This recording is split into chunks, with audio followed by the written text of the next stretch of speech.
All right, what we're going to go over now is just to give you kind of a sample of some of the punch blocking that we go through in the program. Whether they throw a straight punch, whether they throw a jab, whether they throw a looping punch, we're going to go through several different blocks. Again, we're always ended up into the clinch holds from there. And you can always take the option of disengaging, but we really want to go through some blocks right now. So the first one's pretty simple. He's just going to throw a straight right, okay? When he throws that, all I'm going to do is I'm almost going to parry with my left hand. Remember, if I had good interview stance, my hands were up. Obviously, we don't interview like this, but he took a boxing stance. So my interview stance should have already been here anyway, with my hands up so that I can defend myself, whether it's a kick, whether it's a punch, okay? So he took this stance, my hands were already up. Again, we always use soft, empty hands. So he throws a straight punch. All I'm going to do, go ahead, is I'm just going to step to the, almost move my head and take a little movement to the side. That's all I need, just a little bit. And I'm just going to take that hand and almost parry. Don't swim, don't swipe at the punch, okay? It's a real little movement. He throws that punch just like that. It's all I'm doing is stepping to the outside and moving that hand, just like this. And then from there again, I can choose to disengage, or I can choose to go into my clinch series. Whether it's a modified side clinch, a rear clinch, or you can even stay from a front clinch from this angle. So again, he throws that straight punch. That's all I'm doing is I step out just a little bit and parry just like that. I don't really need to take it all the way across. It's not what I'm looking for. And remember, when you're doing this, this hand needs to stay up in case the left comes. Okay, so again, he throws it straight, outside, look at this hand. If he threw that left hook, I cover. Just cover up, okay? Just cover up, and then I can come in and get my hold. All right, so you got it. You don't want to leave one hand to the side. Both hands are going to be up. All right. Next time, what happens is you couldn't get to the outside. Maybe it was a little quicker. You got kind of caught on the inside. So, and sometimes the punches flare. It's either going to be a straight punch or it's going to be more of a flaring punch. This time what happens is I got caught on the inside. I couldn't get to the outside. All I'm going to do is I'm going to bring my hand up to my ear, just like this, just like that.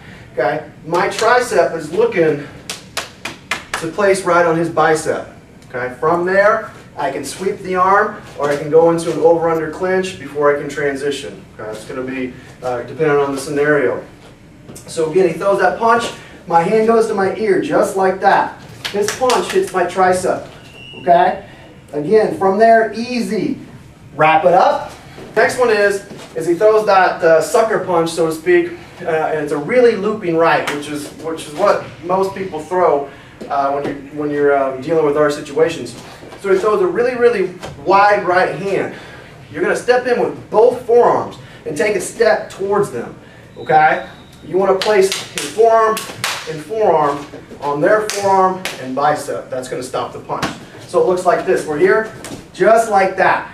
Right there. Forearm, our hands are open, and we're right here. Okay? Now from here, it's up to you. You could have disengaged.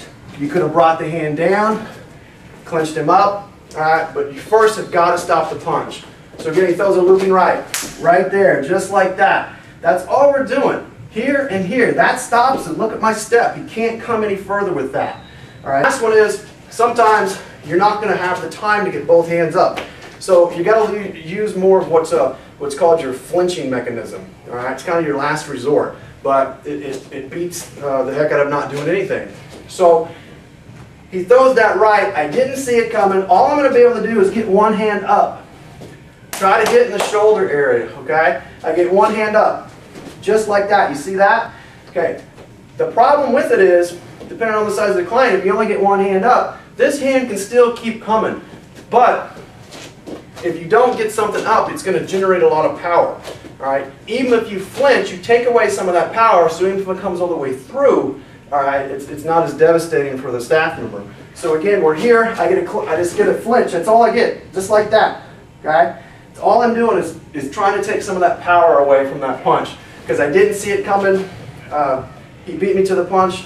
And so that was kind of a last-ditch effort. It's everybody has it. It's just your flinching mechanism. All right. So again, he throws a punch, flinch, just like that. Okay. And then from there, we can go into our secure holds.